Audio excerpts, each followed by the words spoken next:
ඉතින් අපි අද දවසේ කතා කරන්න බලාපොරොත්තු වෙන්නේ property financing එක සම්බන්ධව. ඒ කියන්නේ තමන්ගේ ෆයිනෑන්ස් එක කොහොමද මැනේජ් කරගෙන ගන්න අවස්ථා. ඔන්න ඔය කියන අවස්ථා තුනේදීම බැංක් ලෝන් එක මම දකින්නේ ගන්න එක හරි වැදගත්. හොඳ පොයින්ට් එකක් කිව්වා. අර ඉන්වෙස්ට්මන්ට් එකකට ගන්නකොටත් මේ ප්‍රොපර්ටි එකකට බැංකු ලෝන් එකක් කරහා ගියොත් හොඳයි කියන එක තමයි රනිෂ්ක කිව්වේ. ඔයගලන්ගේ මුදල් ඉන්වෙස්ට් කරන්න කලින් ඕවා බලන්න ඕනේ. ඒකයි මම තිස්සම කියන්නේ බැංකු ලෝන් එකකින් ඔයගලන්ගේ ඉඩමට ඉන්වෙස්ට් කරන්න. ওই ටික ඔක්කොම බැංකුව චෙක් කරලා දෙනවා කියලා. ඒක චෙක් කරලා දෙනවා කියලා. කරගන්න බැරි ඉන්කම් එකක් එන අවස්ථාවක් වලදී බැංකුවෙන් ගන්න මොනෝම හරි හැකියාවක් තියෙනවද නැත්නම් එහෙම හැකියාවක් ඇත්තෙම නැද්ද? අපිට මුදල් මදි වුණාම අපේ ඩ්‍රීම් එක එනකම් මුදල් එකතු කරලා එදාට ගන්න ගියාම ආයෙත් මිල වැඩි වෙලා. ඒතර ඔයගොල්ලන් ළඟ නැති සල්ලියකින් ඔයගොල්ලන් ඇසෙට් එක ඩෙවලොප් කරනවා. ලෝන් එක ගෙවලා ඉවරෙද්දී ලංකාවේ ඉඩම් වල මාකට් එකේ වැලියු එක සාමාන්‍යයෙන් 15%ක් 20ක් අතර අසෙර ලොකු ඇප්‍රීෂියේෂන් එකක් තියෙනවා. සමහර තැන් වල ඊට වැඩි තියෙන අපි දැන් ජෙනරලි ගන්න ඔබ්ජෙක්ටිව් එක හරියට බලන්න ඕනේ. ඒ කියනවා ගන්නේ මේක කැපිටල් ගේන් එකක් බලාපොරොත්තු වෙන්න ඉන්කම් එක ගන්නවා මේ රෙන්ටල් යීල්ඩ් එකක් ගන්න බලාපොරොත්තු වෙන්න මේ දේ හරි ඔබ්ජෙක්ටිව් එක මොකක්ද කියන එක බලලා මේ කොලේ ඉල්ලනවා බැංකුවෙන් ගොඩක් අර තියෙන ඩොකියුමන්ට්ස් ඉල්ලනවා වගේ දේවල් මම ගොඩක් අහලා තියෙනවා. මොකද අපි වාගෙන ගිහිල්ලා ඊට පස්සේ යාටත් ජීවත් වීමේ හැකියාවකුත් තියෙනවා. මොකද අපි ණයක් දීම තුලින් එයාගේ තියෙන ජීවන තත්ත්වය පහතට එනවා නම් ඒක ගෙවාගෙන යන්න බැරි නම් මේක එතකොට වැඩක් නැති වෙන්නේ නැහැ. ආයිබෝවන් මුළු ලංකාවෙම පිළිගත් රියල් එස්ටේට් එඩියුකේෂන් එක සම්බන්ධව කතා කරන ප්‍රථම සහ එකම ඇකඩමි එක වෙන Pro Realtors Academy එකේ පොඩ්කාස්ට් එකට සාදරයෙන් පිළිගන්නවා. ඔබ ඉඩමක් මිලදී ගන්න. එහෙම නැත්නම් ගෙයක් මිලදී ගන්න. එහෙමත් නැත්නම් අපාර්ට්මන්ට් එකක්, කමර්ෂල් ප්‍රොපර්ටි එකක් මේ ඕනම එකක් මිලදී ගන්න බලාපොරොත්තු වෙනවා නම් මේකෙදී ඒක ඔයාගේ පදිංචියට වෙන්න පුළුවන්. එහෙමත් නැත්නම් ආයෝජනයකට වෙන්න පුළුවන්. මේ ඕනෑම අවස්ථාවකදී ඔයාලා මේකෙදී ඩිසිෂන් එක ගන්න process එකක් ඇතුලේ තමයි යන්නේ. යනවනම් ඒක කොහොමද කියලා දැනගන්න මේක හොඳ අවස්ථාවක් වෙයි අපේ මේ පොඩ්කාස්ට් එක. බොහෝ දෙනෙකුට දේපලක් මිලදී ගන්නවා කියලා කියන්නේ ඒක තමන්ගේ මුළු ජීවිත කාලෙම සමහරක් විට එකම එක අවස්ථාවක් තමයි එන්නේ. ඒක ඒ ගන්න තීරණයේදී එයා ඒ තීරණය ගන්නේ තමන්ට විතරක් නෙමෙයි. ඒ තීරණය ගන්නේ තමන්ගේ එක්කෝ ළමයින්ට එහෙම නැත්නම් પરම්පරා ගණනාවකට හිතලා තමයි ඒ තීරණය ගන්නෙ. අපි මේක රියල් එස්ටේට් ඉන්ඩස්ට්‍රි එකේ ඉන්න කට්ටියටම විතරක්ම නෙවෙයි. මේ බලාගෙන ඉන්න ඔයාලා හැමෝටම මේ දැනුම ඕගොල්ලන්ටත් දෙන්න තමයි මේ අපි මේ අද දවසේ මේ පොඩ්කාස්ට් එක කරන්න බලාපොරොත්තු වෙන්නේ. රියල් එස්ටේට් ඉන්ඩස්ට්‍රි එක ගත්තොත් එහෙම නිකන් හිතනවා ලොකු මැෂින් එකක් වගේ. ඒ කියන්නේ මේ මැෂින් එකක් ගත්තාම සාමාන්‍යයෙන් ලොකු ගොඩක් කොටස් කීපයක් එක තමයි මේ මැෂින් එක හැදිලා තියෙන්නේ. ඒතකොට මේ මැෂින් එක හරි අවුට්පුට් එක. එහෙම නැත්නම් මේ මැෂින් එකෙන් හරි ප්‍රයෝජනය ගන්න නම් මේ මැෂින් එකේ තියෙන හැම කොටසක්ම වැදගත්. ඒ වගේම තමයි මේ රියල් එස්ටේට් ඉන්ඩස්ට්‍රි එක ගත්තාම.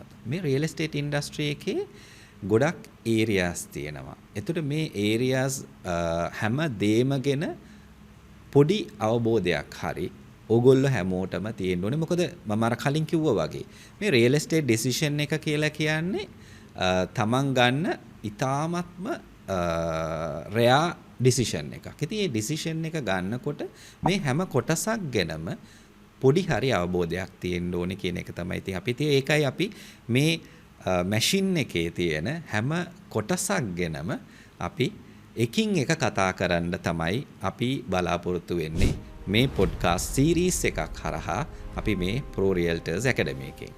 ගෙයක් එහෙම නැත්නම් ඉඩමක් එහෙම නැත්නම් අපාර්ට්මන්ට් එකක් ඕනෑම දේපලක් ගන්න කෙනෙකුට සාමාන්‍යයෙන් අමාරුම දේ තමයි මේ රියල් එස්ටේට් එකේ හරි ලොකේෂන් එකේ Tamanට හරියන ඉඩම හෝ එහෙම නැත්නම් ගෙය මිලදී ගන්න එක. ඉතින් එතෙන්දී ඒ වගේම නැත්නම් ඒ තරම්ම වැදගත් වෙන කාරණාවක් තමයි ඔයාලගේ මේ මුදල් කල්පනාකරණය කියලා කියන්නේ. එහෙම නැත්නම් ඔයාගේ තියෙන කෑෂ් ෆ්ලෝ එක, එහෙම නැත්නම් ඔයාගේ ගාව තියෙන කෑෂ් එක, එහෙම නැත්නම් බැංක් එකකින් ඔයා බරෝ කරගන්න ලෝන් එකක් හරහා එක්කෝ තමන්ගේ තියෙන කෑෂ් එකෙන් මුළු මුදලම තිබ්බාම ඒ මුළු මුදලම යොදවලා ප්‍රොපර්ටි එකක් ගන්නවද? එහෙම නැත්නම් මේක මම මොනවා හරි බැංක් එකක් සම්බන්ධ කරගෙන ෆයිනෑන්ස් ඉන්ස්ටිටියුට් එකක් සම්බන්ධ කරගෙන ඔයා මේ ප්‍රොපර්ටි එක ගන්නවද කියන එක සම්බන්ධව තියෙන ඩිසිෂන් එක. එහෙම නැත්නම් ඒක හරි විදිහට ඔයා ඒ කළමනාකරණ එක කියලා කියන එක සෑහෙන වැදගත් කාරණාවක් වෙනවා. ඔයා මේ ඔයාගේ හරි දේපල තෝරගන්නවා වගේම. ඉතින් අපි අද දවසේ කතා කරන්න බලාපොරොත්තු වෙන්නේ property financing එක සම්බන්ධව. ඒ කියන්නේ තමන්ගේ ෆයිනෑන්ස් එක කොහොමද මැනේජ් කරගෙන ඔයා මේ දේපල මිලදී ගන්නේ කියලා කියන එක සම්බන්ධව තමයි අද දවසේ අපි කතා කරන්න බලාපොරොත්තු වෙන්නේ. ඉතින් මේ බැංකු කටයුතු සඳහා සාමාන්‍යයෙන් ඕගොල්ලොන්ට අපි බලාපොරොත්තු වෙනවා අද දවසේ පොඩි අයිඩියා එකක් දෙන්න මේ ලෝන් එකේ process එක කොහොමද වෙන්නේ. එතකොට මේ අද ඔයාලා මේ බලාගෙන ඉන්නව නම් ඔයාලා මේ අද දවසේ podcast එක ඉවර වෙනකොට ඔයාලට පොඩි හරි අවබෝධයක් එනවා බැංකුව ඇතුලේ කොහොමද මේ දේවල් සිද්ධ වෙන්නේ. එහෙම නැත්නම් බැංක් ලෝන් එකක් යන එකද හොඳ, නැත්නම් කෑෂ් එකපාර පේ කරලා ප්‍රොපර්ටි එකක් ගන්න එකද හොඳ කියන එක සම්බන්ධව හොඳ අවබෝධයක් දෙන්න තමයි අපි අද දවසේ බලාපොරොත්තු වෙන්නේ. ඉතින් අපි ඒක සම්බන්ධව මේ property financing කියන දේ සම්බන්ධව කතා කරන්න ඉන්ඩස්ට්‍රි එකේ ඉන්න හොඳම එක්ස්පර්ට් කෙනෙක් තමයි එකන් ආවේ. ඉතින් අනිත් පැත්තකින් කිව්වනම් අපි Pro Realtors Academy එකේ property financing and bank loan procedure කියන මොඩියුල් එකේ අයිතිකාරයා වෙන රනිෂ්ක. හයි බනසර්. ඉතින් රනිෂ්ක මේ සාමාන්‍යයෙන් අපි හැමෝටම තියෙන ප්‍රශ්නයක් තමයි ඉඩමක් එහෙම නැත්නම් තමන්ගේ දේපලක් මිලදී ගන්නකොට තමන්ගේ තියෙන මුළු මුදලම එකපාර යොදවලා ඒ දේපල ගන්න එකද හොඳ? එහෙම නැත්නම් සීනියර් බැංක් කෙනෙක් විදිහට රනිෂ්ක ලෝන් එකක් හරහා බැංකු ලෝන් එකක් හරහා ගිහිල්ලා මේ දේපල මිලදී ගන්න එකද සාමාන්‍යයෙන් හොඳම විදිහ? ඔව් අසීර්, මම කියන්නේ දැන් සාමාන්‍යයෙන් ඉඩමක් මිලදී ගන්න ගියාම ඉඩමක් මිලදී ගන්න එක සාමාන්‍ය විදිහට ගත්තොත් එහෙම ක්‍රම තුනක් අනුව වෙනවා. පළවෙනි ක්‍රමය තමයි ඉඩමක් මිලදී ගන්න පුළුවන් ආයෝජන අවස්ථාවක් වෙනුවෙන්. ආයෝජන අවස්ථාවක් වෙනුවෙන් කියන්නේ එයා ඒ ඉඩම මිලදීගෙන යම්කිසි දීර්ඝ කාලයක් එයා ළඟ තියෙන අවුරුදු 3ක් හරි 5ක් හරි තියාගෙන එයා බලාපොරොත්තු වෙනවා ඒකෙන් ආදායමක් උපයන්න. රෙන්ට් ඉන්කම් එකක් හරි නැත්නම් අවුරුදු 5කින් විකුණලා ආදායමක් ගන්න. එතකොට ඒක අවස්ථාවක්. අපි ඊළඟට බැලුවම දෙවෙනි අවස්ථාව තමයි සමපේක්ෂණ. ඒ කියන්නේ ස්පෙකියුලේෂන්. ඒ කියන්නේ කවුරු හරි කෙනෙක් කෙටි කාලීනව ලාභයක් උපයීම සඳහා ඉඩම මිලදී ගන්න කෙනෙක් වෙන්න පුළුවන්. ඒකෙත් කොටස් දෙකක් තියෙනවා. අපි හිතමුකෝ පරණ ගයක් අරගෙන ඒක පොඩ්ඩක් රිනෝවේට් කරලා අලුත් වැඩියා කරලා විකුණලා දැන් ගන්නවා මාස දෙකක් විතර ඇතුළත ඒක කරලා විකුණලා ඉක්මනින් ලාභයක් ගන්න උත්සාහ කරන එක විදියක් තියෙනවා. සමහරට ඉඩමක් තියෙනවා. ඒ ඉඩමේ බිල්ඩින් එකක් හදලා හරි ඒක ඊට පස්සේ අදුවට පස්සේ ඒක රෙන්ට් එකට හරි විකුණන්න හරි බලාපොරොත්තු කරන ඒ විදියත් වෙන්න පුළුවන්. ඒතකොට පළවෙනි එක ආයෝජනේ, දෙවෙනි එක සම්පේක්ෂණ. අපි කියන investing and the speculation කියලා. ඊට පස්සේ තුන්වෙනි අවස්ථාව විදියට එනවා අසීර් පරිභෝජනය සඳහා. ඒ කියන්නේ සාමාන්‍ය මිනිස්සෙක් එයාට පදිංචියට ගයක් ගන්න. එයාගේ තමන්ගේ ජීවත් වෙන්න රෙසිඩෙන්ෂල් පර්පස් එකට ගන්න අවස්ථාව. ඔන්න ඔය කියන අවස්ථා තුනේදීම බැංක් ලෝන් එක මම දකින්නේ ගන්න එක හරි වැදගත්. මොකද තමන්ගේ අතේ තියෙන තුනේදීම අවස්ථා තුනේදීම බැංක් ලෝන් එක ගන්න එක හරි වැදගත්. මොකද මම ඉන්ඩස්ට්‍රි එකේ දැන් අවුරුදු 20කට ආසන්න ප්‍රමාණය මම දැකලා තියෙනවා. මොකද එකපාරටම තමන්ගේ මුදල් තනිකරම එක තැනකට ආයෝජනය කරනවට වඩා ඒ වෙලේ තමන්ට පුළුවන් තමන්ගේ මුදලේ ආරක්ෂාවක් තියාගෙන ඒ ඉඩම මිලදී ගැනීමේ ඒ ඩොකියුමන්ට්ස් වල ඒ ඉඩමේ ආරක්ෂාවත් බැංකුවේ තුලින්ම තවුරු කරගැනීමෙන් ගන්න විදි තියෙනවා. මම ඒක බැංක් ලෝන් එකකට යනකොට සාමාන්‍යයෙන් එතකොට අර property එකේ title verification එකත් automatically වෙනවා. අන්න right. මොකද බැංකුව තුලින් ගන්න ගියාම බැංකුවෙන් බලනවා ඒකේ title එක බලනවා, හරි valuation එකක් තියෙනවද බලනවා, ඒ document වල approvals තියෙනවද බලනවා. එතකොට බැංකුවක් තුලින් ගනිද්දී ඒ ඉඩමේ ආරක්ෂාව ගැන තමට ආයි චකදයක් තියාගන්න ඕනේ නැහැ. මොකද අපි ගන්න කෙනෙක් වුණාම තමන්ගේ මුදල් එකපාරටම ගිහිල්ලා X ගෙන් Y ගත්තොත් අපි සමහරට lawyer කෙනෙක් සම්බන්ධ වෙනවා. ඔව් අපි බලනවා. ඒකේ කිසි වරදක් නැහැ, ලංකාවේ ඕන තරම් වෙනවා. හැබැයි තියෙන්නේ අපිට ඒ වගේම ප්‍රමාණයක් අහන්න හම්බ වෙනවා. අයියෝ මගේ ලෝන් එක මගේ මං ගත්ත ඉඩම මේ කාගෙන්ද ගත්තේ, සමහරට අයිතිකාරයෙක් නැද්ද, මේ කොහෙන්ද ගත්තේ කියලා. අමාරුවේ වැටෙන අවස්ථා තියෙනවා. ඉතින් මම නම් දකින්නේ ඒක ලෝන් එකක් ගන්න එක තමයි ලෝන් එකක් තුලින් ගත්තොත් එයාගේ ආරක්ෂාව වැඩි කියලා. ඊට අමතරව තව දෙයක් දකිනවා. සමහරට අපිට ඩ්‍රීම් එකක් තියෙනවානේ. දැන් අපිට ඉන්වෙස්ටර් කෙනෙක් හරි ස්පෙකියුලේටර් කෙනෙක් හරි කන්සම්ප්ෂන් විදියට. ඔය තුනටම ගන්න ඩ්‍රීම් එකක් තියෙනවා. අපිට මුදල් මදි වෙන්න පුළුවන්. අපිට මුදල් මදි වුණාම අපේ ඩ්‍රීම් එක එනක මුදල් එකතු කරලා එදාට ගන්න ගියාම ආයෙත් මිල වැඩි වෙලා. ආපහු ඩ්‍රීම් එක තව ටිකක් ස්ට්‍රෙච් වෙනවා, දිග් වෙනවා අපිට ඒකෙදි අපිට දැන් තියෙන ඩ්‍රීම් එක දැන් මැචිව් කරන්න පුළුවන් බැංකුවත් උනේ. මොකද ලංකාවේ බැංකු සහ ෆිනෑන්ස් ඉන්ස්ටිටියුෂන් මං හිතන්නේ 60කට ආසන්න ප්‍රමාණයක් තියෙනවා. මා බැංකුවේ ලියාපදිංචි. ඉතින් අපිට ඕන තරම් ඇයලා සාන ගන්න පුළුවන්. මොකද ඉස්සර බැංකුවකට ගියාම ගන්නවා වගේ නෙමෙයි. දැන් හරිම පාසුයි, ටේලමේඩ්, ඔයගලන්ට ගැලපෙන දේම ගන්න පුළුවන් අවස්ථා වැඩි. ඒකම මේ කතාවේදී ගොඩක් ඉන්ටරෙස්ටිංම දේ තමයි ඔයාගේ අතේ 30ක් හරි 40ක් හරි කෑෂ් එක තියෙනවා නම් ඔයා අර 100%ක් කියන එක බැංකුව තුලින් වාඩ වැඩේ කරගන්න පුළුවන්. එතකොට රනිෂ්ක දැන් අර හොඳ පොයින්ට් එකක් කිව්වා. අර ඉන්වෙස්ට්මන්ට් එකකට ගන්නකොටත් මේ ප්‍රොපර්ටි එකකට බැංකු ලෝන් එකක් කරහා ගියොත් හොඳයි කියන එක තමයි රනිෂ්ක කිව්වේ. එතෙන්දී තව මොනවා හරි ඒ කියන්නේ දැන් ඉන්වෙස්ට්මන්ට් එකකට යන කෙනෙකුට තව මොනවා හරි ඒ බැංකු ලෝන් එකකින් ගිය යන්නේකේ තව මොනවා හරි ඇඩිෂනල් වාසියක් තියෙනවද බැංක් ලෝන් එකක් කරහා යන එකේ? අනිවාර්යයෙන් දැන් අසීර් අපි ගත්තොත් ඉන්වෙස්ට්මන්ට් එකකට යන කෙනා එයා බලාපොරොත්තු වෙන්නේ යට අනාගතයේදී ලොකු මුදලක් උපයා ගන්න. ඉන්වෙස්ට්මන්ට් එකට යන එකත් කොටස් දෙකකට මට බෙදන්න පුළුවන්. ඔන්න තරුණ වයසේදී එයා ඉඩමක් අරන් දානවා වෙන්න පුළුවන්. ඊට පස්සේ එයාට ඇවිල්ලා ඒකෙන් ඇවිල්ලා ආදායම, ඒ කියන්නේ කැපිටල් ඇප්‍රීසියේෂන් ට වඩා ඒ කියන්නේ අවුරුදු ගාණක් ගිහලා විකුණලා එයාට ලැබෙන ලාභයක් තියෙනවා. ඒ ලාභයට වඩා එයාට අමතර ආදායමක් ලබා ගන්න පුළුවන් රෙන්ට් ඉන්කම් එකෙන්. සමහරට අපිට ලෝන් එකක් අරගෙන ඒ ලෝන් එක ගෙවන්න පුළුවන් අර රෙන්ට් ඉන්කම් එකෙන්. අපි ඒක කියනවා අර පැසිව් ඉන්කම් එක කියලා කියන්නේ. පැසිව් ඉන්කම් එකක් විදියට මේව කරන්න පුළුවන්. ඒ වගේම තමයි ආයෝජනයේ තව විදියකට එන ආසය.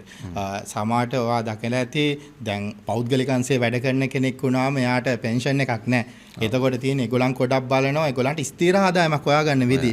එතකොට අවුරුදු 40 45 වෙදි සමහරට ඒගොල්ලන් බලනවා ඇති පෙන්ෂන් එක දැන්ට අපි එකතු කරගත්ත මුදලින් ඒගොල්ලන් අරගෙන ඒකෙන් ආවිලා ආයෝජනයේ සඳහා මේ මොකක් හරි ගෙයක් හරි අපාර්ට්මන්ට් එකක් හරි මොකක් හරි ගත්තට පස්සේ ඒකෙන් එනවනේ ආදායම. ඒකෙන් රෙන්ට් ඉන්කම් සමහරට ඒගොල්ලන්ගේ ඊළඟ අනාගතයේ තියෙන නේ. ඒකෙදී ලෝන් එකේ යන එකේ තව එතන මේකක් වෙනවා. එයාට ඒ රෙන්ට් ඉන්කම් එකෙන්ම මම හිතන්නේ ලෝන් එකේ මෝගේජ් එක එහෙම නැත්නම් එයාට එන මන්ත්ලි ඉන්ස්ටෝල්මන්ට් එක ගෙවන්න පුළුවන් හැකියාවකුත් වෙනවා. අනිවාර්යයෙන්ම මොකද දැන් බැංකු මං කියවන ටේලමේඩ් කියලා අපිට පුළුවන් ඒකටම මැච් කරන්න ඕන නම්. ඒ කියන්නේ එයාට හම්බෙන ගානට මැච් කරගන්නත් පුළුවන්. දැන් අපිට ඕන නම් බැංකු දැන් පුළුවන් විදියට හදලා තියෙනවා අවුරුදු 5 පොලිය විතරක් ගෙවලා ගිහලා අන්තිමට මුදල ගෙවන්න. එහෙම නැත්තම් ඇවිල්ලා තියෙන මුලදී පොඩ්ඩක් ගෙවලා පස්සේ ඕෆ් ප්ලෑන් එක වෙලාවේ ප්‍රොපර්ටි එකක් ගන්නවා මේ හදන්න කලින්. එතකොට ඊට පස්සේ ඕනනම් අපිට ප්‍රොපර්ටි එක විකුණලා මේ ලෝන් එක ගෙවන්නත් පුළුවන්. රයිට්. ඒකට ඒ වගේ අවස්ථාවල් එතන කස්ටමයිස් කරලා මේ ලෝන් එක ගන්න පුළුවන් අවස්ථාවල් තියෙනවා. අන්න රයිට් අසීර්. රයිට්. එතකොට මේ රනිෂ්ක දැන් අපේ බලන් ඉන්න අපේ ඔඩියන්ස් එකට තව ප්‍රශ්නයක් තියෙනවා වෙන්න පුළුවන්. මොන වගේ ඩොකියුමන්ට්ස්ද දැන් අපි දන්නවා දැන් ප්‍රොපර්ටි එකක් ගන්න එකේ හොඳම විදිහ ලෝන් එකකට ගිහිල්ලා ගන්න එක හොඳයි කියන එක. එතකොට මේකෙදි සාමාන්‍යයෙන් ගත්තොත් ප්‍රොපර්ටි එකක මොන වගේ ඩොකියුමන්ට්ස්ද දැන් සාමාන්‍යයෙන් කෙනෙක් මිලදී ගන්නව වෙන්න පුළුවන් තව ඉන්ඩිවිජුවල් කෙනෙක්ගෙන් එළියේ පර්චේස් කරන වෙන්න පුළුවන්. එතකොට එයාට ටිකක් අවධානයෙන් බලන්න පුළුවන් මොන වගේ ඩොකියුමන්ට්ස්ද එයාට එතෙන්දී හම්බ වෙන්නේ. මොන වගේ ඩොකියුමන්ට්ස්ද මම මේ ප්‍රොපර්ටි එක සඳහා ලෑස්ති කරගන්න ඕනේ. සමහරක් කට්ටිය සාමාන්‍යයෙන් ප්‍රොපර්ටි එක ඇඩ්වාන්ස් එක ගෙවලා ඉවර වෙලා තමයි බැංකු ලෝන් එකකට යන්නේ. එතකොට ඒ වගේ අවස්ථාවල් වලදී එයා ඇඩ්වාන්ස් එක ගෙවන්න කලින් වගේ බලන බලන්න ඕනේ ડોකියුමන්ට්ස් මොන වගේ දේවල්ද සාමාන්‍ය ලෝන් එකකදී බලන්නේ බැංකුවක් බලන්නේ මොන වගේ දේවල්ද ඒක හසිර මෙහෙමයි ඕනම බැංකුවක් ලංකාවේ ලියාපදිංචි ඕනම බැංකුවක් අපි housing loan එකක් යද්දී property related loan එකක් යද්දී බලන documents කීපයක් තියෙනවා අපි ඒක පටන් ගමු ඔප්පුවෙන් ඔයගලන් දන්නවා ඔප්පු වර්ග දෙකයි විකුණුම් කරේ සහ තෑගි ඔප්පුව තව ඔප්පු වර්ග තියෙනවා ජය භූමි ජන්ම භූමි සහ ඒක අපි සාමාන්‍ය විහාරයේ යන deed of transfer deed of gift කියන දෙක තමයි අපි සාමාන්‍ය විහාරේ වැඩිපුර දකින්න හම්බෙන්නේ ලංකාවේ දැන් title certificate එනවා ඒ තරමටම එතකොට අපි ඒ විදිහට ගත්තම බැංකුවක් හැම මූල්‍ය ආයතනයේම අවුරුදු 35 පිටිපස්සට title එක බලන්න ඕනේ එතකොට ඒක බැංකුවෙන් බැංකුව සාමාන්‍යයෙන් වෙනසක් තියෙනවා සමහර බැංකුව අවුරුදු 25ක් එහෙමත් බලන අවස්ථාවල් තියෙනවා 25 30 වෙන්න පුළුවන් අපි ලංකාවේ පිළිගත් මතය වෙන්නේ අවුරුදු 35 පිටිපස්සට ටයිටල් එක ක්ලියර් නම් හොඳයි කියලා අපි ගත්තොත් එහෙම දැන් අපි ඉන්නේ 20 26 ඒ කියන්නේ 1990 ඉඳලා අද දක්වා ඔප්පු ටික. එතකොට අපිට දැනට අතේ තියෙනවා වෙන්න පුළුවන් එක ඔප්පුවක්. ඒ කියන්නේ දැනට අයිතිය තියෙන ඔප්පුව අතේ තියෙන වෙන්න පුළුවන්. එතකොට කෙනෙක්ට හිතන්න පුළුවන් අවුරුදු 35 පිටිපස්සට අපිට කොහොමද මේ ඔප්පු ටික හොයාගන්නේ කියලා. කිසි ගැටලුවක් නැහැ. ඔය ඔප්පුව ලියාපදිංචි කරපු තැන උඩ තියෙනවා ඒ කරපු ලෝය.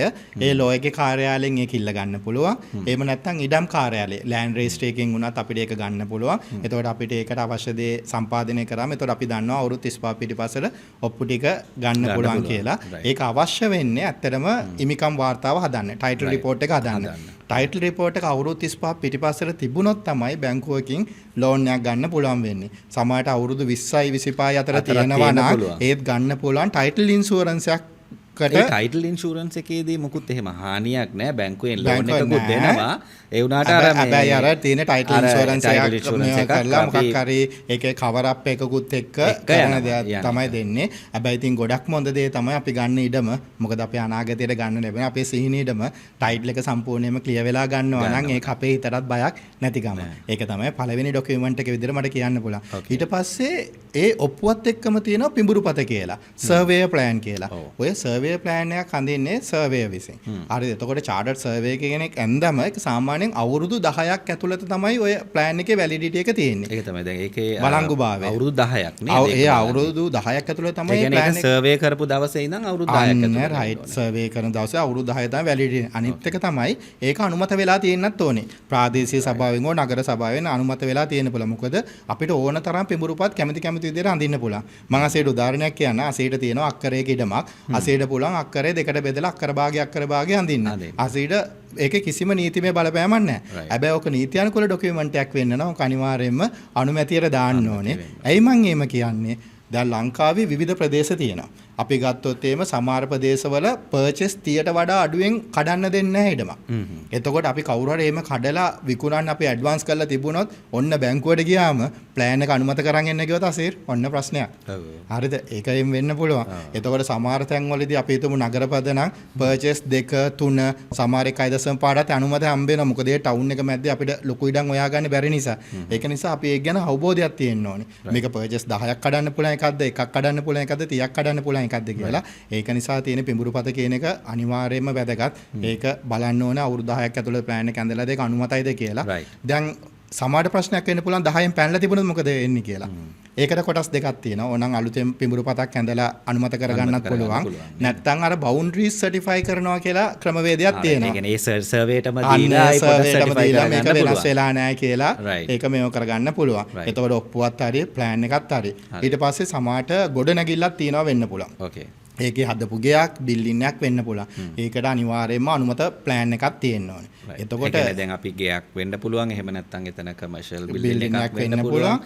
ඒ බිල්ඩින් එකට නැත්නම් ගෙදරට අදාළ අනුමත වෙච්ච ප්ලෑන් එකක් තියෙන්න ඕනේ. ඒකට කියන්නේ බිල්ඩින් ප්ලෑන් එක කියලා. මොකද ලංකාවේ කිසිම ස්ට්‍රක්චර් එකක් ගොඩනැගිල්ලක් හදන්න බෑ අනුමත කරන්නේ නැතුව. එතකොට ඒකට ලංකාවේ නීති පද්ධතියක් තියෙනවා. ඉදිරියෙන් අර ස්ට්‍රේට් ලයින් එකට තියන්න ඕනේ. පිටිපස්සෙන් තියෙන එක අපිට අල්ලපු ගෙදරින් ඉරු එළිය ගන්න බෑ. ඒ නීති රාමයේ ඇතුළේදී අපි කොහොමත් පරිස්සම් වෙන එක හොඳ නිසා අනිවාර්යයෙන්ම බිල්ඩින් ප්ලෑන් එකක් මේක මම ගොඩක් දැකලා තියෙන තැන් තමයි ගොඩක් ගෙවල් තියෙනවා.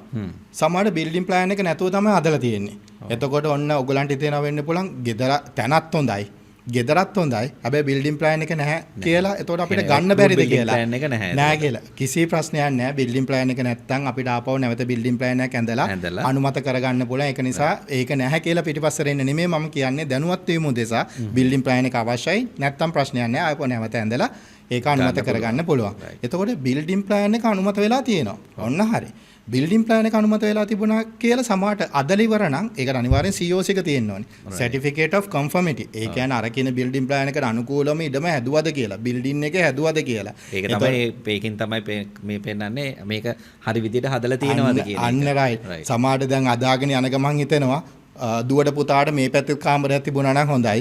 මේ පැත්තේ තව ටිකක් පූල් එකක් කරා නම් හොඳයි. ගෙදර තට්ටු දෙක එක තුන කරා නම් හොඳ. හදන් යද්දි ඔයගොල්ලන්ගේ හිත වෙනස් වෙනවානේ. එතකොට මේක වෙනස් වෙන පුළුවන්ද? ඒත් COC එක නැතුණත් කමන්නේ. මම අර කිව්වේ ඒ මොනොත් ඒ වෙනස්කම් වලට අදාළව අලුතෙන් බිල්ඩින් ප්ලෑන් එකක් ඇඳලා ඒක අනුමත කරගෙන ඒක නැවත බාර දීලා ඒකට අනුව COC ගන්න පුළුවන්. හැබැයි subject to the guidelines of the ඒ කියන නගර සභාවේ හරි ප්‍රාදේශ සභාවේ හරි මොකද ඔයා කරපු වෙනස්කම නිසා වෙන මොකක් හරි ගයිඩ්ලයින් එකක් හරි රෙගියුලේෂන් එකක් හරි කැඩිලා තියෙනවනේ එතන ප්‍රශ්නයක් වෙනවා මොකද ඔයගොල්ලන්ගේ මුදල් ඉන්වෙස්ට් කරන්න කලින් ඕවා බලන්න ඕනේ ඒකයි මම හැමතිස්සෙම කියන්නේ බැංකු ලෝන් එකකින් ඔයගොල්ලන්ගේ ඉඩමට ඉන්වෙස්ට් කරන්න ওই ටික ඔක්කොම බැංකුව චෙක් කරලා දෙනවා කියලා ඒක චෙක් කරලා දෙනවා කියලා ඊට පස්සේ ඊට අමතරව තව ඕන කරන විදිහට ස්ට්‍රීට් ලයින් එක නන් වෙස්ටින් සර්ටිෆිකේට් එක ඔය වගේ ඩොකියුමන්ට්ස් කීපයක් අපි ඉඩම සම්බන්ධයෙන් ඉල්ලනවා අර ටික තමයි ප්‍රධාන ලියකේලි ටික අපි ආන අපි ඔඩියන්ස් එකට තව පොඩ්ඩක් කියන්නම් ඒ කියන්නේ ස්ට්‍රීට් ලයින් ඉන්වෙස්ටිං කියලා අපි දැන් ওই දේවල් කීපයක් කිව්වා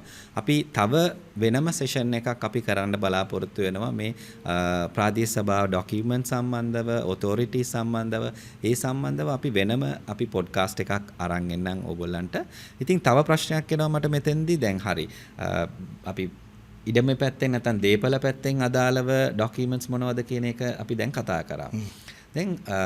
දැන් අපි බලන් ඉන්න ඔඩියන්ස් එකට තව ප්‍රශ්නයක් තියෙනවා වෙන්න පුළුවන්. හරි දැන් මම ලෝන් එකක් ගන්න යනවා. ඒ කෙනෙක් එයා ජොබ් එකක් කරන කෙනෙක් වෙන්න පුළුවන්. එහෙම නැත්නම් ව්‍යාපාරයක් කරන කෙනෙක් වෙන්න පුළුවන්. එහෙම නැත්නම් සමහරක් වෙලාවට තව එකක් තමයි එයාට ඉන්කම් එක ප්‍රූෆ් කරන්න බැරි කෙනෙක් වෙන්නත් පුළුවන්.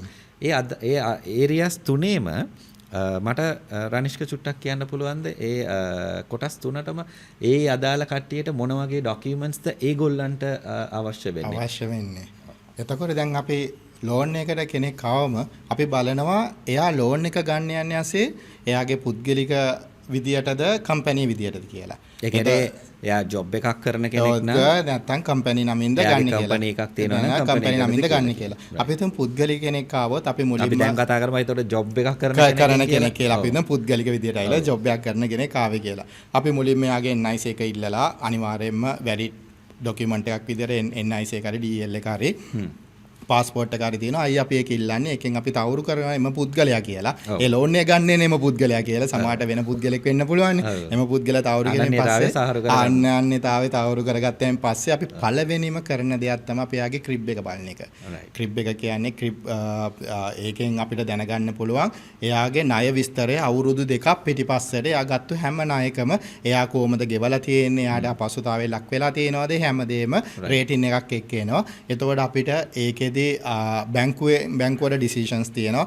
අපිට මේක යන්න පුළුවන් කොතනද කියලා මේව කළා අපිට උතර පළවෙනි නෙගෝෂියේෂන් එක එන්න පුළුවන් සාකච්ඡාව එන්න පුළුවන්. ඊට පස්සේ යාගේ ක්‍රිබ් එක ඕකේ නම් අනන්‍යතාවයත් අවුරුණා අපි යාට කියනවා යාගේ ආදායම් පිළිබඳ විස්තර ටික ගේන්න කියලා. උදාහරණයක් දැන් සැලරි.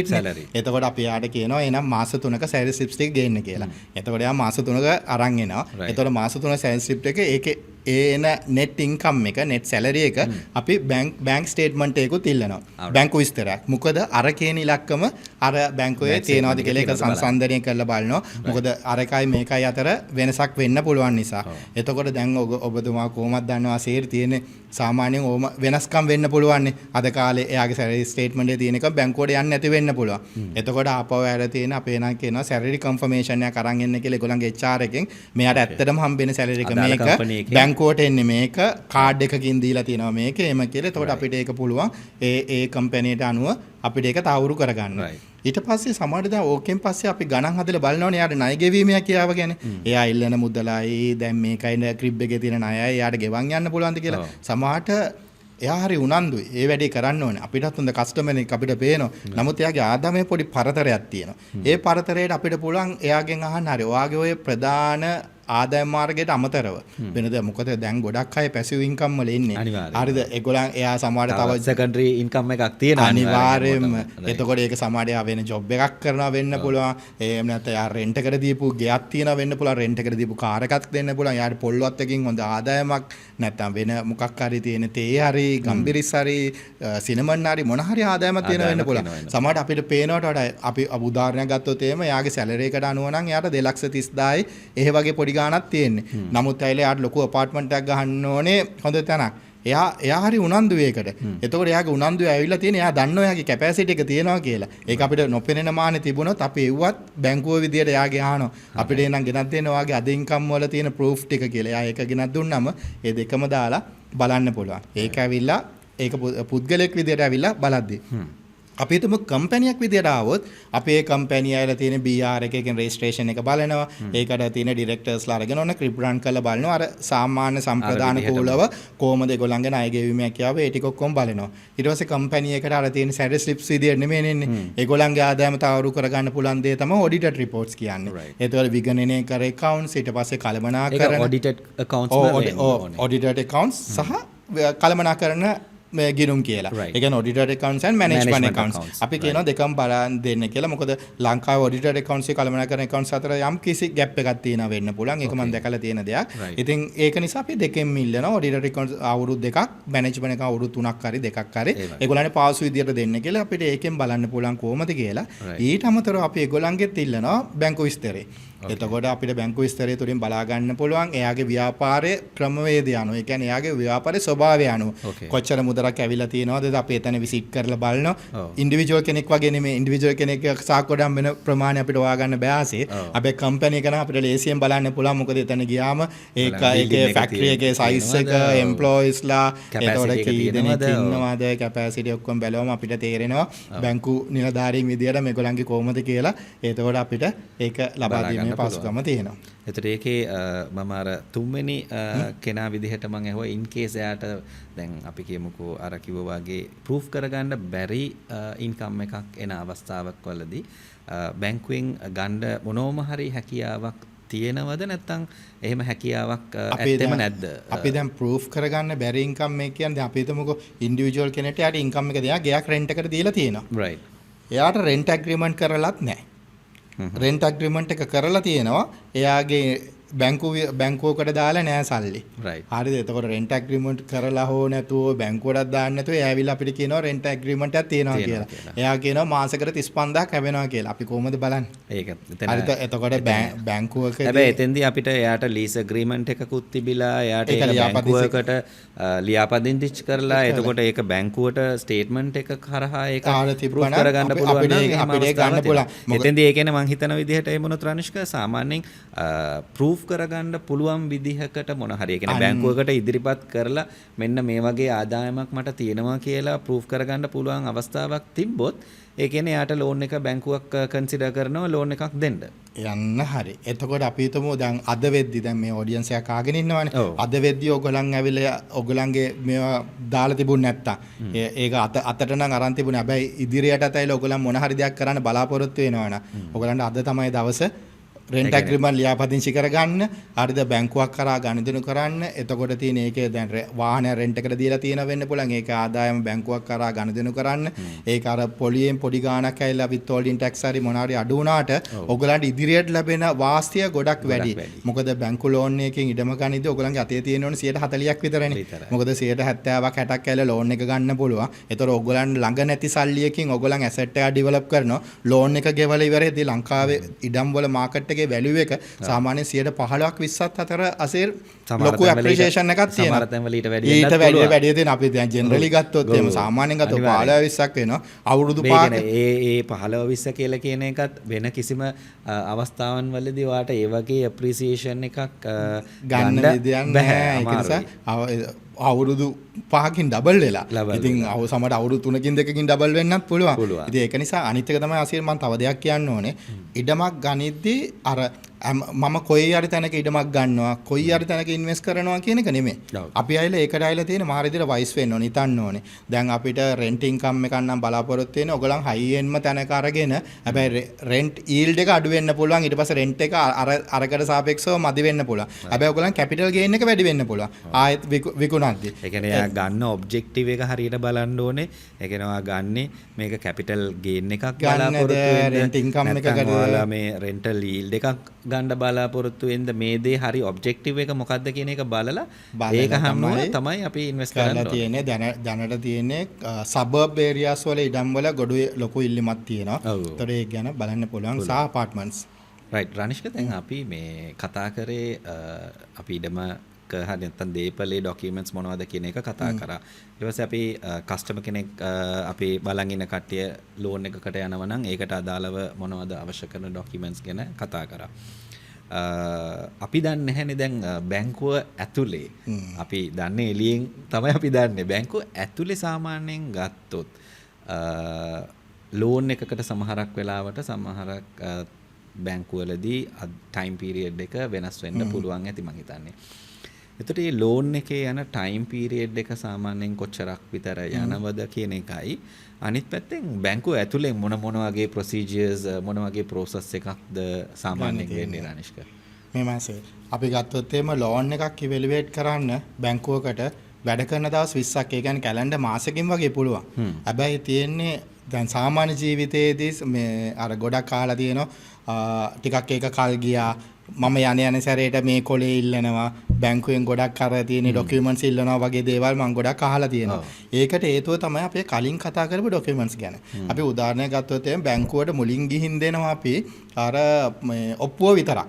අවුරුදු 35 පිටිපස්සේ ඔප්පු රඳවගෙන තිබිලා නැහැ සහ කොපීස් තිබිලා නැහැ. ඔන්න එතකොට තියෙන්නේ ඒක ගන්න ගියාම සමහර ප්‍රශ්නයක් වෙන්න පුළුවන් ඒක ගන්න. නමුත් ඒකත් අපි ඉක්මනින් ගත්ත ડોකියුමන්ට්ස් ටික අපි ඔක්කොම දුන්නා ඔක්කොම ડોකියුමන්ට්ස් ටික හරියට තිබ්බද? ඒ කියන්නේ පිඹුරු පතත් අවුරුදු 10ක් ඇතුළත අනුමත කරලා ප්ලෑන් එකක් තියෙනවා COC එකක් තියෙනවා එද කොන්ඩොමිනියම් අප්‍රූවල් එකක් තියෙනවා කොන්ඩොමිනියම් එකේ COC එකක් තියෙනවා ඒ ටික ඔක්කොම නම් අපිට අර වැඩ කරන දවස් 20 කියන ඇතුළත කරන්න පුළුවන්. බැංකුවක ප්‍රොසෙස් එක වෙන්නේ මේ මාසයේ. දැන් ඔන්න අපි ආවොත් පුද්ගලයා මුලින්ම බැංකුවේ ඉනිෂියල් ගයිඩ්ලයින් එක තියෙනවා. එක එක බැංකුවේ රිස්ක් ඇපිටාට් එක අනුව රිස්ක් එක ගන්න කැමතියි. සමහර බැංකුවල එන්ට්‍රි ක්වොලිෆිකේෂන් එක අවුසින් ලෝන් එකට රුපියල් 55000 සැලරි එක තිබ්බම ඇති. ඒත් සමහර බැංකුවක ලක්ෂයයි. තවත් බැංකුවක ලක්ෂ දෙකක් වෙන්න පුළුවන්. එතකොට එන්ට්‍රි ක්වොලිෆිකේෂන් එක මිනිමම් ඉන්කම් එක අනුව තමයි එන්නේ. අපි හිතමුකෝ රුපියල් 55000ක එන්ට්‍රි ක්වොලිෆිකේෂන් තියෙන බැංකුවක 85000ක කෙනෙක් ආවොත් ඔන්න එයාව ඇතුළට එනවා. කස්ටමර් ඇතුළට ආව ඔන්න අපි ක්‍රිබ් එක බැලුවා. ක්‍රිබ් එක බැලුවාට පස්සේ අර ස්ටේට්මන්ට් එක එල්ලුවා. සැලරි ස්ටේට්මන්ට් එක ටිකම එයාගේ ඩෙප් සර්විස් එක බලනවා. ඒක එයාට ණය ගෙවීමේ හැකියාව තියෙනවද කියලා. මොකද එයාගේ ඉඩමට අනුව අපි ලෝන් එකක් දෙනවා. ඒ ලෝන් එක දැන්ට තියෙන එයාගේ ලෝනුයි කමිට්මන්ට් ඔක්කොම ගත්තට පස්සේ එයාට ගෙවන් යන්න පුළුවන්. මොකද අපි ගිහිල්ලා ඊට පස්සේ යාටත් ජීවත් වීමේ හැකියාවකුත් තියෙනවා. මොකද අපි ණයක් දීම තුලින් එයාගේ තියෙන ජීවන තත්ත්වය පහතට එනවා නම් ඒක ගෙවාගෙන යන්න බැරි නම් මේක එතකොට වැඩක් නැති වෙන්නේ නැහැ. ඒ තීරණේ වැඩක් නැති වෙන්නේ. ඊට පස්සේ ඒක අපි බලනවා. ඒ ටික ඔක්කොම හරි නම් ඊට පස්සේ අපි යනවා ටයිටල් රිපෝට් එක ගන්න. ඔන්න ටයිටල් රිපෝට් එක බලනවා. ටයිටල් රිපෝට් එක ෆේල් නම් ඔන්න එතනින් ෆේල් වෙනවා. හැබැයි ටයිටල් රිපෝට් එකත් ඕකේ නම් හිමිකම් වාර්තාව ගත්තට පස්සේ තමයි වැලියේෂන් එක ගන්න. ඊට පස්සේ තමයි වැලියේෂන් එකට යන්න. ඊට පස්සේ ඔන්න අපි වැලියේෂන් එක ගියාම වැලියු ඉතින් බලලා කියනවා මේක තමයි වැලියේෂන් එක. ඊට පස්සේ අපිට තීරණය කරන්න පුළුවන් මේ වැලියු එකකින් 70%ද 80ද මොන ගාණක් දෙන්නේ කියලා. ඊට පස්සේ වැලියු එක අතරතුර බලනවා. වැලියේෂන් එකේදී මොනවා හරි වෙනසක් වුණොත් ඒ කියන්නේ රනිෂ්ක දැන් මම හිතනවා අපි වැලියේෂන් එක සම්බන්ධවත් අපි වෙනම සෙෂන් එකක් අපි ගේන්න බලාපොරොත්තු වෙනවා. නිකන් වැලියේෂන් එකේදී මම හිතන්නේ බැංකුව ගන්න වැලියේෂන් එක මම අහලා තිනවා for sale වැලියේෂන් එක කියලා. ඒතර ඒක මාකට් වැලියේෂන් එකට වඩා චුට්ටක් අඩු වැලියේෂන් එකක් ගන්න. ඒතර මේ වැලියේෂන් එක ඔව් ඒතර ගත්තයින් පස්සේ ඒකෙන් 160ක් 70ක් වගේ ප්‍රමාණයද නැත්නම් ඒක වෙනස් වෙනවා. නෑ සාමාන්‍යයෙන් අපි ගත්තොත් මාකට් වැලියු එකෙන් 160යි for sale එකෙන් 170ක් වගේ තමයි අපි බලන්නේ. ඒ දෙකේ වෙනස තමයි අපි කවුරුත් මේ ඔඩියන්ස් එක දැනගන්න. මාකට් වැලියු එක කියන්නේ සාමාන්‍යයෙන් ඒකේ තියෙන වැලියු එක. සාමාන්‍යයෙන් අපි ඇක්සෙප්ට් කරන වැලියු එක මෙන්න මේ ඉඩමේ මෙන්න මෙච්චර ගාණක් වැලියු කියලා. for sale කියන්නේ අපි අදිසිය විකුණන්න උනොත් ඒක කීයට විකුණන්න පුළුවන් කියලා. ඔයගලන් දන්නවා අදිසියකට විකුණන්න උනොත් 85ක් 90ක් වගේ ප්‍රයිස් එකකට තමයි දෙන්න වෙන්නේ. මොකද 10%ක 15%ක ප්‍රයිස් ඩ්‍රොප් එකක් එනවා. අදිසිය විකුණන්න ගියාම අපි අර අදාළ හරිම බය එනකන් හිටියේ නැත්තම්. ඒ කියන්නේ අපි ඒ කියන්නේ බැංකුවක් එක රිකවර් කරගන්නකොට ඉක්මනින් විකුණන්න වෙනවා. එතකොට තමයි අර for sale value එකත් එක්ක ඔය ඕක වෙන්නේ. එතකොට ඒක නිසා තමයි ඒක ඊට පස්සේ ඔන්න valuation එක ගන්නවා. valuation එකේදී ඉතින් value බලලා කියනවා මේකට යන්න පාරක් තියෙනවද, මේකේ දේවල් තියෙනවද, ගොඩක් දේවල් අපිට කියනවා. අපි ඒවත් එක්ක බලනවා. මොකද extension line උඩින් ගිහිල්ලා තියෙනවද, මේක පුරවපු ඉඩමක්ද, ගොඩ කරපු ඉඩමක්ද, මේක වටේ ඇලවල් ගිහිල්ලා තියෙනවද, ඒවත් බැංකුවෙන් බලනවා. ඒ ඔක්කොම කිව්වට පස්සේ අපි බලනවා. එතකොට මොකද අපි ඒ කියන්නේ ඒක ඇත්තටම ඇඩිෂනල් සර්විස් එකක් එතන අනිවාර්යයෙන්ම අපේ කස්ටමර්ට බැංක් ලෝන් එකක් යන එකෙන් අනිවාර්යයෙන්ම මොකද අපි කස්ටමර් කියන්නේ අපේ සහකරුවෙක්. අපේ කස්ටමර් අපිත් එක්ක අවුරුදු 5ක් මේ ලෝන් එක ගෙවාගෙන නැත්නම් 10 15ක් ලෝන් එක ගෙවාගෙන අපිත් එක්ක දීර්ඝ ගමනක් යන්න බලාපොරොත්තු වෙන කෙනා. අපි යාට බැංකුවක් විදියට හොඳම දේ දෙන්න ඕනේ. අපි යාට පෙන්නලා දෙන්න ඕනේ. මේක ඇලක් තියෙන, මේක සමාජ පෙන්නනවා ඇයිලා තියෙන, වතුර දාන්න පුළුවන් තැන්, මේවා ගොඩ කරපු ඉඩම්, මේවා යට යන්න පුළුවන්. ඔයාට ගොඩ කරපු ඉඩමක ඉඩම් මේක හදනවා නම් ස්ට්‍රක්චර් විදියට යටට දැන් ඉංජිනේරු තාක්ෂණය දියුණුයි. නමුත් ඇයිලා එයාට ලොකු වියදමක් යනවා. එතකොට ඒ වගේ දේවල් ගැන එයාට අවබෝධයක් ගන්න පුළුවන්. මොකද අපි හිතනවට වඩා දෙයක් වෙන්න පුළුවන් නිසා. ඊට පස්සේ ඒ ටික ඔක්කොම ගත්තට පස්සේ තමයි අපි බිල්ඩින් ප්ලෑන් ඇප්‍රූවල් එක හදපු ගෑප්ම ගන්නවා නම් COC එක හදන්න යනවා නම් BOQ එක වගේ ඩොකියුමන්ට්ස් ටිකක් තියෙනවා. ඒක ඉල්ලනවා. දැන් ඔන්න ඩොකියුමන්ට්ස් ටික ඔක්කොම හරි. ඊට පස්සේ ඔන්න අපි ඉනිෂියල් ඇප්‍රූවල් එකට දානවා ක්ලියරන්ස් වලට. මෙන්න මෙයාගේ සැලරි එක අපිට එනවා. නැත්නම් සැලරි එක එන්නේ නැතු උනාට කමන්නේ. අපි කියනවා ඊළඟ මාසෙ ඉඳලා එනවා. මෙන්න මෙහෙම තියෙන්නේ කියලා. ඉනිෂියල් ක්ලියරන්ස් එක ගත්තට පස්සේ අපි රිස්ක් ඇප්‍රූවල් දානවා. ඊට පස්සේ රිස්ක් එකටයි හය ඇප්‍රූවල්, හය මැනේජ්මන්ට් එක කාට හරි යන ලෙවල් එකෙන් අපි ඇප්‍රූවල් එක අරගෙන ඊට පස්සේ තමයි ඩොකියුමන්ටේෂන් වලට එන්නේ. එතකොට තමයි ට්‍රාන්ස්ෆර් ඩීඩ් එක, මෝගේජ් බොන්ඩ් එක, ඒ ටික ඔක්කොම වෙන්නේ. ඒක ගැනත් පොඩි අවධානයක් යොමු කරන්න ඕනේ. මොකද දැන් සාමාන්‍ය බැංකුවෙන් 60ක් 70ක් දෙනවා කියලා අපේ අතේ 30ක් 40ක් අතේ තියාගෙන එනවා. හැබැයි තියෙන අපිට ට්‍රාන්ස්ෆර් ඩීඩ් එකට 4%ක මුද්දර ගාස්තුවක් යනවා. එතකොට ඒක ගැන බලන්න මෝගේජ් බොන්ඩ් ෆී එකක් තියෙනවා. එතකොට ඒ ගැන පොඩි අවබෝධයක් තියෙන්න ඕනේ. සාමාන්‍යයෙන් අර යන මේ ඇඩිෂනල් ගණන් ටිකක් කියන්නේ තමන් අර 130 අතේ විතරක් නෙමෙයි අමතරව තව පොඩි ගාණක් එහෙම charges තියෙනවා කියලා දැනුවත් වෙලා හිටියම අර අන්තිම මොහොතේ අපි කියන්නේ සර්ප්‍රයිස් වෙනවා කියලා ඒක අඩු කරන්න පුළුවන්. right. තව දෙයක් තමයි රනිෂ්ක දැන් අපිත් එක්ක පිටරට ඉඳන් ඔඩියන්ස් එකක් සම්බන්ධ වෙනවා. එතකොට මේ පිටරට ඉඳන් ඉන්න කට්ටියට සාමාන්‍යයෙන් ලෝන් එකක් ගන්න පුළුවන්ද ලංකාවේ බැංකුවකින්? එහෙම ලෝන් එකක් ගන්නව නම් මේ අපි කතා කරපු ප්‍රොසීජර්ස් වලට එහා යන වෙන ප්‍රොසීජර් එකක්ද තියෙන්නේ කොහොමද කියන එක අපේ පිටරට ඔඩියන්ස් එකට පොඩ්ඩක් කතා කරලා කියමු. අපි දැන් ගත්තොත් එම පිටරට ඉන්නවා කියලා ගත්තම අපිට ඒක පොඩ්ඩක් දිගු කරලා ගන්න පුළුවන්. පිටරට කියලා කියන්නේ ලංකාවේ කෙනෙක් පිටරට කියලා වැඩ කරනවා වෙන්න පුළුවන්. ඒක ඩුබායි හරි වෙන යුරෝපියන් රටක හරි වෙන කොයි හරි වෙන්න පුළුවන්. නැත්නම් නැවක වැඩ කරනවා වෙන්න පුළුවන්. ලංකාවේ කෙනෙක් පිටරට වැඩ කරද්දී. එතකොට ඒගොල්ලන්ට කරන විදිය එක විදියක්. සමහරට වෙන ෆොරින කෙනෙක් ඒ කියන්නේ ඒගොල්ලන් born in other country වෙන රටකම ඉපදිලා එයා ආවොත් ලංකාවට කොහොමද කරන්නේ ඊට පස්සේ ලංකාවේ කෙනෙක් පිට රටක පදිංචි අරගෙන PR එක අරගෙන ඒතකොට ලංකාවේ PR එක කැන්සල් වෙලා එහෙනම් එයාට කොහොමද මොනවාද කරන්නේ ඊට පස්සේ ඩුවල් සිටිසන් ලංකාවේ සිටිසන්ෂිප් එක තියෙනවා ඒ රටෙත් තියෙනවා ඔන්න ඔය කියන හතර දෙනාටම ට්‍රීට්මන්ට් එක මම ඊටාම ඉක්මනින් මම අසීර කියන්න ඒක ලොකු සබ්ජෙක්ට් එකක් අපි තව දවසක අපි මේක විස්තරාත්මකව කතා කරන්න ඕනේ දෙයක් මොකද මේකේ ගොඩක් දේවල් තියෙනවා කියන්න අපි තුමු ලංකාවේ කෙනෙක් පිට රට වැඩ කරනවා නම් එයාට කිසිම ප්‍රශ්නයක් නැතුව ගන්න පුළුවන් මේ කියන දේවල් ටික විතරයි කරන්න තියෙන්නේ. අදාළ බැංකුවට ඒ කියන්නේ මොකක් හරි තෝරාගත්තු බැංකුවට එයාට එයාගේ සැලරි එක එවන්න ඕනේ. එතකොට එයාගේ සැලරි එක ඒ රටේ ඉඳලා එනවා නම් ඔන්න අපිට දන්නවා සැලරි එක එනවා කියලා. ඊට පස්සේ එයා අපිට දෙන්න ඕනේ ඒකේ ඇග්‍රීමන්ට්. එයාගේ සැලරි එක මුළු සැලරි එකම මුළු සැලරි එකම එවෙ නැතර කමන්නේ. අදාළ කොටසක් එව්වත් කමන්නේ. මුළු සැලරි එකම එව්වත් අදාළ කොටස එව්වත් අපි ඊට පස්සේ ඇග්‍රීමන්ට් එක ගන්නවා. ඇග්‍රීමන්ට් එක සාමාන්‍යයෙන් ඇවිල්ලා ඔය පිටරට ඇග්‍රීමන්ට් දෙන්නේ අවුරුද්දෙන් අවුරුද්ද රිනිව් වෙන්න. ඒ කියන්නේ මං හිතන්නේ ඔක එයාගේ work agreement අදාළව contract එක. contract එක. ඒක work agreement එක work contract එක 1 year renewable දෙන්නේ. ඒක ප්‍රශ්නයක් නැහැ. එතකොට අපි ගන්නවා අපි ඒකෙන් බලා ගන්නවා යාර දෙන salary එක කීයද කියලා. ඊට පස්සේ අපි බලනවා මෙයාගේ salary එකෙන් කොටසක්ද අපිට එන්නේ සම්පූර්ණ salary එක එනවද කියලා. සම්පූර්ණ salary එක එනවා නම් ප්‍රශ්නයක් නැහැ. කොටසක් එනවා නම් අපි ආයෙත් අහනවා ඒ salary එක ඉතුරු කොටස යන්නේ කොයිටද කියලා. එතකොට එයා කිව්වොත් ඒක යන්නේ ඩුබායි බැංක් එකකට සිංගප්පූර් බැංක් එකකට කියලා අපිට ඒ බැංකුවේ ස්ටේට්මන්ට් එක ඕනේ. එතනින් යන කොටසයි මෙතන යන කොටසයි reconcile කරගන්න අර කියන තියෙන ඇග්‍රීමන්ට් එකට අනුකූලව ලැබිලාද කියලා. ඊට පස්සේ පිටරට කෙනෙක් ලෝන් එක ගන්නවා නම් අපි ලංකාවේ යට කෝබරව කෙනෙක් ඉල්ලනවා. ලංකාවේ කෙනෙක් ඉල්ලනවා. ඒ මුකුත් නිසා නෙමේ දැන් අපි යා පිටරටනේ ඉන්නේ. ගැරන්ටර් කෙනෙක් විදිහට. ගැරන්ටර් නෙමේ. ගැරන්ටර් නෙමේ. යත් එක්කම එකතු වෙලා ලෝන් එක ගන්න කෙනෙක් විදිහට. ඒක සමහර යාගේ අම්මා තාත්තා වෙන්න පුළුවන්, වයිෆ් වෙන්න පුළුවන්, සහෝදර සහෝදරියෝ වෙන්න පුළුවන්. ඒක නිකන් ඥාති කෙනෙක් ඥාතිය කරලා නිකම්ම ඥාති කෙනෙක් නෙමේ. අපි සම්බන්ධතාවය ටිකක් ක්ලෝස් වෙන්න ඕනේ. මොකද ඒක බලන්නේ යා ඉන්නේ පිටරටක. සමහර යාව අපිට කතා කරන්න, මේව කරන්න බෑ.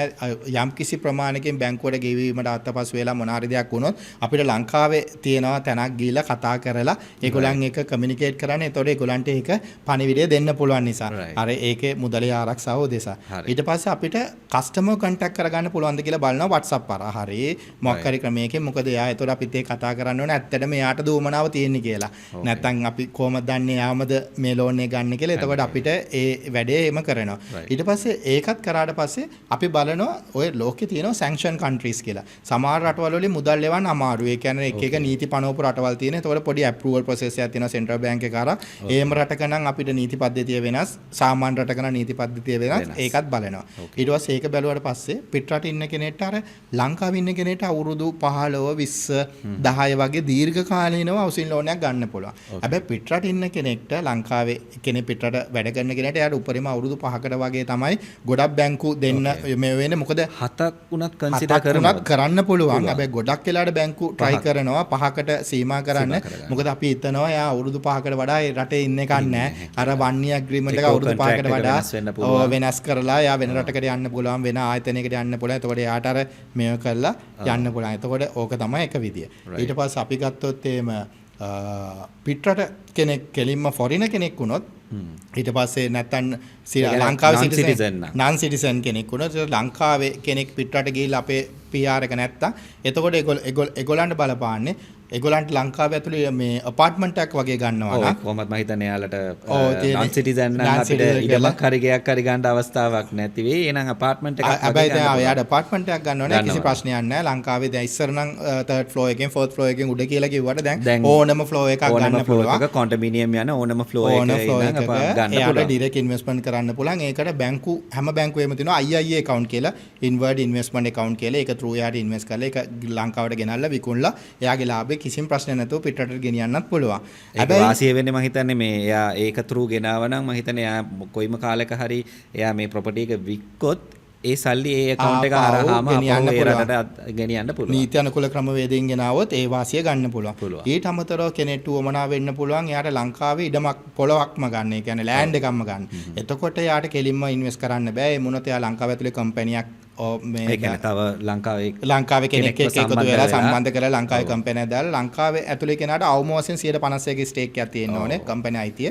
එතකොට ඒකට through තමයි ගන්න වෙන්නේ. කම්පැනි through අරගෙන යාට ඒ වැඩේ කරගන්න පුළුවන්.